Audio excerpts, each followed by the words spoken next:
This is Challenging the Narrative, a series that takes a hard look at some of the prevailing mindsets surrounding issues that impact our people of color in Spokane. We examine the facts and the stories behind what has occurred and what needs to be done to shift the narrative in our local community, evolving around civil rights and social justice. Journey with us, talk with us, change with us as we challenge the narratives.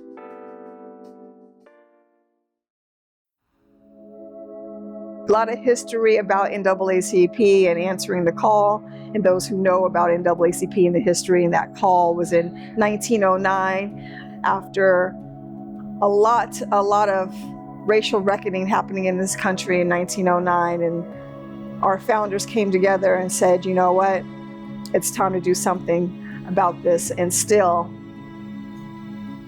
2025, we're still answering the call, and the urgency is now.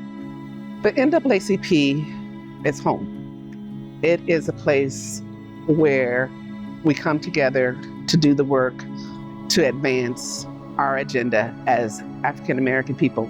But the agenda that we're advancing not only helps us, it helps our entire communities, because it's the oldest and the boldest civil rights organization, and civil rights is something that every human being needs. It's a big deal. Whenever you get advocates and strategizers all in one space, you know something big is about to go down. It's a privilege. Our youth, the youth that I brought here today, our NAACP Spokane Branch Youth Council leadership, they are on fire. Not just our leadership, but our entire branch. They are on fire. And I just want to say that it is so important for decision makers to recognize that youth should be called in from the very beginning of things, not just at the very end to check the box saying, oh, I talked to these people. No, they need to be a part of the decision-making process, because they're going to reach the populations that the average people making the decisions cannot reach the same way. We, as a youth council, were just declared a recognized youth council from national in June of 2025. But Lisa had asked me to be an advisor, I believe in February of 2024. It's just been a journey, right, of starting from scratch, like literally scratch. So what y'all are witnessing right now is us making history for our Spokane NAACP branch, because we've never had a youth council. And so it just speaks to the fire that's within our youth that's a part of the organization, the fire that's within our youth that just come to our events and just get involved, because they are decision makers too. Our youth are so creative and innovative in the ways in which they approach issues that they need to be at the table, because they're gonna think of the solutions that would have never been thought of before. So it has been a privilege to learn from them, and like I said, to grow along with them. They stretch me and challenge me too, to use different parts of my brain that I probably wouldn't have done so before if it wasn't for them to expand my mind. So I think it really is like iron sharpening iron in all of the best ways, and just growing with one another. When we first arrived, like the first day, I was surprised because I wasn't expecting it to be as like large as it was. And it was like very organized. So it was more inspiring and like shocking to see how large and organized it was. I didn't think it was gonna be that big of a convention. It's been very inspiring to hear everyone talk about like how they found their way into fighting for change and joining the NAACP. It's very inspiring to hear people like encouraging us to keep going. My experience so far has been amazing. I feel like I've gained so many skills, and I've really have developed as a person, as well as I feel like I've truly been able to have a hand in doing the work that I think is so important. And it really is important for me to say to my children and their children what I've done, and actually have proof, and let them know that I just wasn't sitting and being idle and stuff. So I think that so far my experience has been amazing, and I'm just excited for the future. And what I loved to see was that a lot of women panelists and the women speakers, they were very fierce and they were like very unapologetically themselves, and they showed up, especially because in society there's a lot of limitations on what they want to see Black women say and do. So I love to see that. A lot of my favorite parts had to do with like the connections I made. I think that I was able to gain a lot of like insight and learn more about what I could do to fix the areas that we needed help with, and just getting to know everyone, and then also just, you know, seeing how they're the same age as me and they're doing so great with their youth council, just like it inspires me. So I thought that was like a really amazing part for me. The many different panels that we were able to attend, I was able to see a lot of creators that I've seen on my social media. I was able to see them come and talk to us and give us more information that's more than just a 60-minute video, you know? So it was really refreshing to hear what they had to say and like the information they had to share with the youth. It was very refreshing. I love traveling, and I do think it shows you a different side of a person. So I really enjoyed being able to travel with my fellow council members. It was refreshing to see that we all enjoyed exploring the actual city and not just like popular sites. We were able to like talk to people from Charlotte. We were able to walk around Charlotte and see more of like the history. I personally always find joy in experiencing the actual city for itself. We did make new connections. We were able to connect with other youth that were at the convention. We were able to connect with youth from Virginia and from Washington. So it was refreshing to connect with them and see what insights they had on, you know, getting our youth council more stable. And every year it's dynamic, it's women in leadership, it's women empowerment, and this year was nothing short of amazing. This is something we can take back to our NAACP Youth Council. A lot of the things that we learn here, we can use to like share with other people of color back home. The other chapters and a lot of the older folks that were there, they were telling us to canvas and to just go around to see what the community actually needs as a way to get them engaged. And it sounds very obvious, but it was also kind of eye-opening to hear that the best way to get engagement is to just go and ask people what they need to be a part of the organization. So I like that a lot, that I was able to take that away.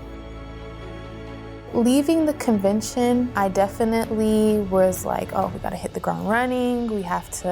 There's so many, like I was energized by the experience. I was like, okay, I got all this insight on how we can, you know, build our youth council, how we can retain, how we can have more male members, because that's something that we struggle with, and that's something that I had extensive conversations with many different people about, and I've got all this insight into, and that's what we use to create our goals for the year and kind of plan our events that way. And it's already done tremendous. I think that we've implemented a lot of the things that we took from the experience, and so I'm just excited to see how this all plays out. It's called the resolution session, and that's when we come together and vote on what we as an organization stand for. And so it's not that we are still adhering to, I don't know, things 100 years ago. That's how it's been able to keep up with current challenges and current priorities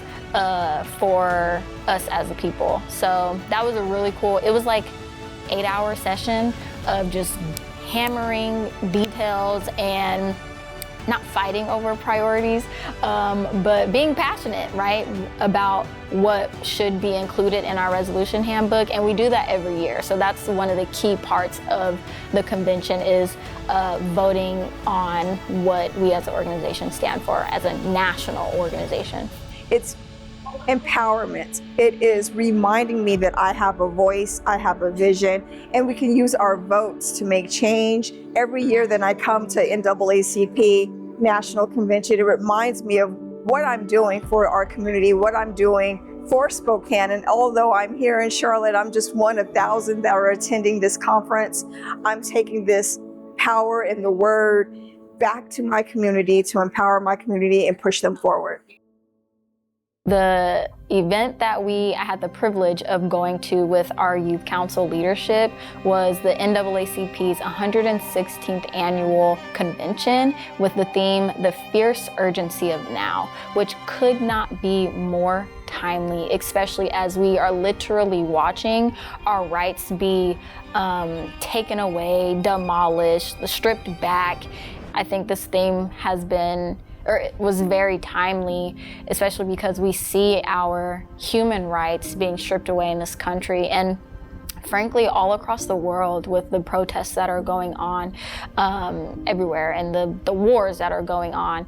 And what I really appreciated about this convention was being able to convene with other freedom fighters across our nation and being able to strategize, being able to learn from what they're doing and being able to collaborate, because we know that we are stronger in solidarity and stronger in numbers, and the current administration wants to make us scared. They want to instill fear into us right now, but that's why it is with, urgency that we need to come together and continue doing this hard work, because it is a responsibility to our ancestors that lost their lives, not just risked their lives, but lost their lives for what we have today.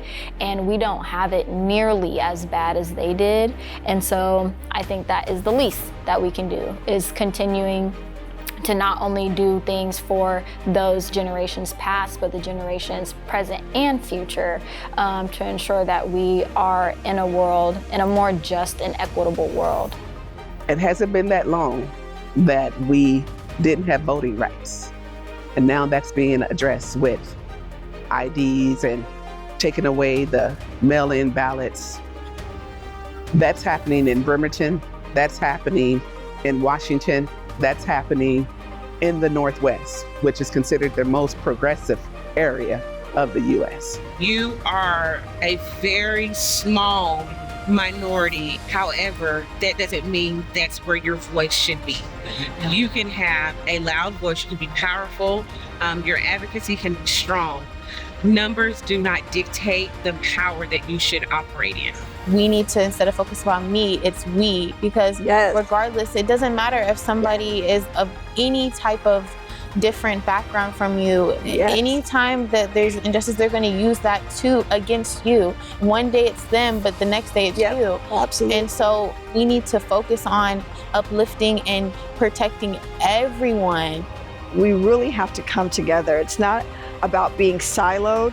It's really divided we fall. So we have to come together on all fronts and all aspects and really work with each other, build coalition, and not continue to be siloed.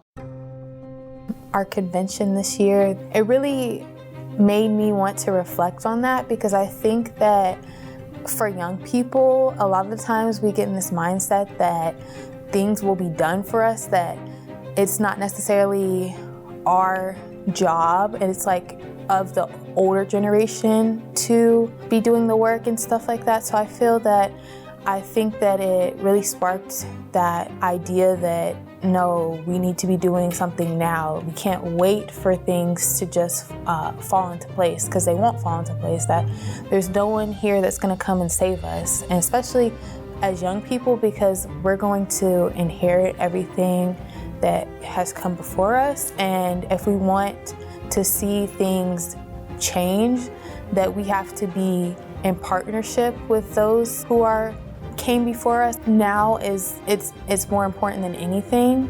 I felt very empowered to start doing more within our council to get more engagement. I think one of the biggest takeaways was finding a way to get community engagement before we start advocating, because we can't advocate for our community if it's not there. So I think that's one of my biggest takeaways. And I just remember having like a sense of like purpose leaving, understanding like there's a lot of people fighting for the same things that I'm fighting for. So it's always like another boost to keep going. The future does not belong to those who are fearful of bold projects and new ideas, but rather the future belongs to those who can blend passion, reason, and courage into a personal commitment to the great ideals and enterprises of American society. It means the future does not belong to those who are afraid of innovation, afraid of actually coming up with new ideas, new innovation, new solutions to old, big problems. We are in a moment now where we need new ideas more than ever. We don't rise to the level of our goals, we fall to the level of our systems. Unity is not just a word, it has to be our weapon. We have to weaponize unity. For the next year, I was hoping to implement something that I took from the convention, because a lot of the feedback that I got back was that we should be really combining what the youth is interested in and kind of like more fun events, but into some more serious things. Getting more community engagement and getting more youth involvement in our council.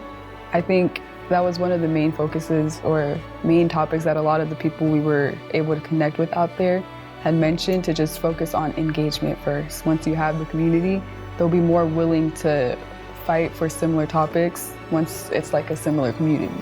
Being part of a youth council and having like community, because I moved to Spokane from Florida, so it was a major shock coming from a predominantly, like it was a very mixed community to a predominantly white community.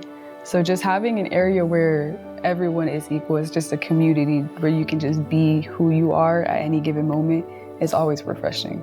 I think that is enough reason for people to want to join. And I also think that that community gives you space to grow and to like grow into who you want to be.